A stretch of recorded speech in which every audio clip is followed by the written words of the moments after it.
pandemi ini kan sudah ada di Indonesia sekitar 7 atau 8 bulan ya Bu. Nah, sebenarnya untuk Damri sendiri Bu, bagaimana cara Damri beradaptasi dengan adanya pandemi ini Bu?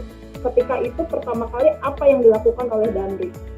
Oke, ketika wabah ini mulai di bulan Maret, kami langsung secara organisasi kita membentuk yang namanya Business Continuity Plan, karena ini tidak hanya merangkap pada masalah kesehatan, tapi masalah bisnis kita juga terganggu.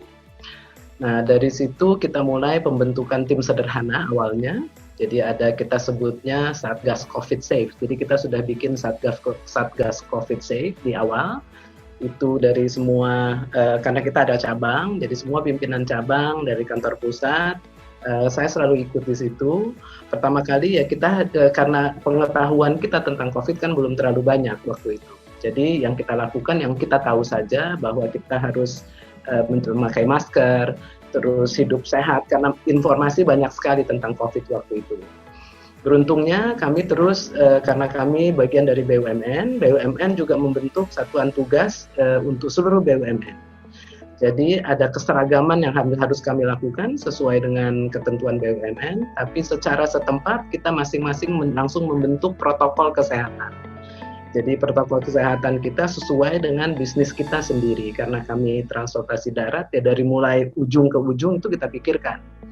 Bagaimana kalau dari penumpang kita punya protokol sendiri, bis punya protokol sendiri, di kantor punya protokol sendiri, dan untuk individu, untuk pribadi kita juga berikan arahan untuk protokol yang harus diikuti. Karena pada intinya kan semuanya sama ya, ujung-ujungnya sekarang kita ada 3 hal yang harus kita punya, memakai masker, menjaga jarak, mengukur suhu tubuh, itu sudah suatu yang wajib harus kita punyai di setiap tempat. Di setiap tempat, artinya setiap kantor, di setiap cabang, itu sudah, kalau sekarang sih sudah jadi kebiasaan. Jadi mau tidak mau itu yang sebetulnya kita harapkan, kebiasaan ini yang harus kita harapkan. Ya, kita berkembang dari awal, kita banyak dapat informasi, kita dapat bantuan dari Kementerian BUMN. Kementerian BUMN itu luar biasa sekali gitu. Jadi karena dia memang menyatukan seluruh BUMN dalam protokol yang lebih kurang sama. Oke. Nah, Ibu boleh dijelaskan Bu lebih rinci ketika karyawan masuk ke kantor, alurnya seperti apa, alur protokol kesehatannya?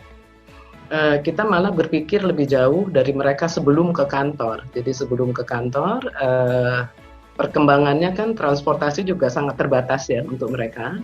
Jadi kami mengadakan pengaturan waktu awal-awal adalah separuh bekerja di rumah, separuh bekerja di kantor.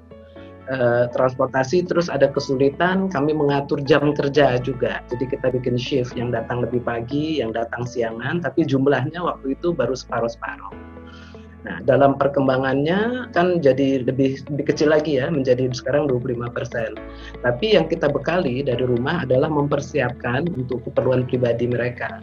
Karena tidak semua dari karyawan kita ada yang memakai kendaraan pribadi dan naik motor dan ada juga yang kendaraan umum, bagaimanapun dari kendaraan umum. Nah, itu satu persatu kita brief, kita drill down gitu, apa keperluannya. Kalau naik motor gimana? Kalau naik kendaraan umum, apa yang harus diperhatikan? Setidaknya persiapan pribadi kita seperti hand sanitizer, masker, lalu menjaga jarak, berusaha menjaga jarak, itu tetap harus udah jadi protokol awal ya, protokol yang baku yang semua orang tuh harus diingatkan dari hari ke hari. Nah, dalam perkembangannya karena semakin sedikit yang di kantor, jadi sekarang kita mengikuti ketentuan di 25%, ya semakin banyak juga orang yang di rumah. Nah, dari perjalanan kita juga aturkan mereka, jadi jangan datang, kalau dulu kan 1 jam, masuknya di jam yang sama, sekarang jamnya kita pisah, supaya tidak terlalu menumpuk mereka yang menunggu kendaraan. Jam kerja pun karena ada yang datang lebih pagi, ada yang pulang lebih cepat, jadi kita atur sedemikian rupa, nggak terlalu banyak orang saling bertemu. Nah, sampai di kantor, begitu mereka sampai kantor, protokol yang ada di kantor harus kita ketatkan lagi. Ya, kita atur dari mulai mereka harus mengukur suhu tubuh di awal, Kita bikin fasilitas untuk cuci tangan, jadi hampir di seluruh cabang itu diwajibkan untuk punya fasilitas cuci tangan di depan kantor. Jadi begitu mereka datang, mereka mencuci tangan dulu, lalu diukur suhu tubuhnya, lalu masuk ke kantor. Nah, di kantor sendiri protokolnya juga banyak sekali. Protokol kita tuh dari bagaimana cara berdiri di lift sudah kita atur, bagaimana menekan tombol lift, di tempat kerja pun juga kita atur. Jadi karena jaga jarak, hadapnya juga kita atur supaya tidak orang langsung bertemu ya, langsung tatap muka kayak gitu. Jaga jarak 1,5 meter sampai 2 meter itu wajib kita lakukan di kantor. Di kantor pun dari protokol kebersihannya, jadi setiap pagi sama siang hari itu ada pembersihan semua tempat-tempat yang biasa dikunjungi karyawan. Misalnya pintu ya, gagang pintu itu karena banyak sekali orang yang saling memegang di situ, di kamar mandi, persiapan kita untuk setiap ruangan itu pasti ada hand sanitizer. Malah sekarang walaupun kita setiap ruangan ada AC, itu kita wajib untuk membuka sedikit rongga gitu supaya ada sirkulasi udara yang lebih baik. Ini tapi pelajaran kita dari hari ke hari ya Mbak Vina ya. Awal kita masih belum ngeh, tapi lama-kelamaan itu menjadi kebiasaan. Jadi setiap kita meeting, kita buka pintu dulu, kita biarkan udara udara bersirkulasi. Kita tetap ada jarak supaya udara bisa tetap masuk. Kalau duduk sih sudah pasti kita sekarang udah otomatis gitu, udah berarti nggak boleh. Malah langsung pada ukur tangan gitu, jadi satu jarak. Dan menurut saya ini kebiasaan yang sudah mulai terjadi. Kita mengurangi meeting-meeting ya, kita kirim meeting-meeting juga kita kurangi, kita mulai menggunakan online sesuatu yang baru di awal gitu, tapi sekarang ini jadi kebutuhan yang luar biasa gitu, karena kita tidak lagi mungkin bisa bertemu secara tatap muka setiap saat, jadi seperti ini online video call ini sudah hal yang penting, ataukah video call atau pakai WhatsApp call itu jadi kayak kebutuhan sehari-hari. Dari meeting kita jaga jarak, sampai protokol tamu datang pun kita atur ya. Tamu kalau datang ya ukur suhu tubuh, dan sekarang kita lebih lengkapi lagi dengan mereka juga harus membawa surat keterangan bahwa mereka tidak reaktif terhadap COVID, apakah itu rapid test atau hasil PCR, baru boleh mereka masuk. Kalau enggak ya kita dengan berat hati terpaksa harus menolak ya, karena kalau standar tidak dipenuhi ya tetap ketemu di depan, terus ya udah nanti kita atur waktu lagi atau lewat Vicon atau mereka menyiapkan surat menyuratnya yang diperlukan. Dari meeting, dari pembagian tugas pun juga kita atur semuanya, karena sekarang lebih banyak orang yang bekerja di rumah. Kita menyiapkan aplikasi khusus. Sebetulnya pengembangan dari aplikasi yang sudah ada, tapi kayak absensi sekarang sudah nggak perlu lagi pakai mesin gitu ya, biasa kan pakai sidik jari. Sekarang sudah tidak perlu lagi, mereka sudah bisa mengabsensi lewat online ya, lewat aplikasi yang ada di masing-masing karyawan. Jadi jarak udah mau dekat kantor, tinggal tekan kodenya, kode masuk, kode pulang. Dan pekerjaan pun kita pantau dengan menggunakan aplikasi yang ada pada aplikasi yang sama tentang pembagian tugas. Jadi pagi apa yang harus dikerjakan itu sudah ada, apa hasilnya di sore hari mereka isi, baru mereka bisa absen, yang kayak gitu. Di dalam aplikasi yang sama pun kita juga melengkapi aplikasi itu tentang kondisi pribadi mereka. Karena kita harus memantau setiap karyawan, apakah mereka pernah bertemu dengan penderita COVID, apakah mereka pernah sakit batuk, lagi sedang sakit, apakah dalam waktu tertentu mereka pernah datang di tempat keramaian. Jadi ada sekitar 6 pertanyaan yang sebetulnya self-assessment, kita mengambil itu dari Kementerian Kesehatan, yang harus diisi oleh semua orang pada saat mereka datang dan nanti waktu pulang.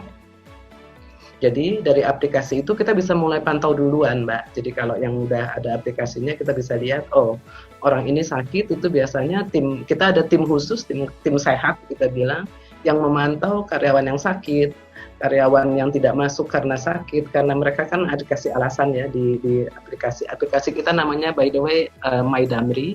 Nah itu bisa ketahuan apakah mereka yang sakit atau apa, tuh tim dokter biasanya langsung menghubungi. ini sakitnya apa gitu, atau kalau memang flu biasa ya mereka nggak boleh masuk. Pokoknya di sini yang flu sebaiknya nggak boleh masuk dulu gitu, biar sembuh dulu.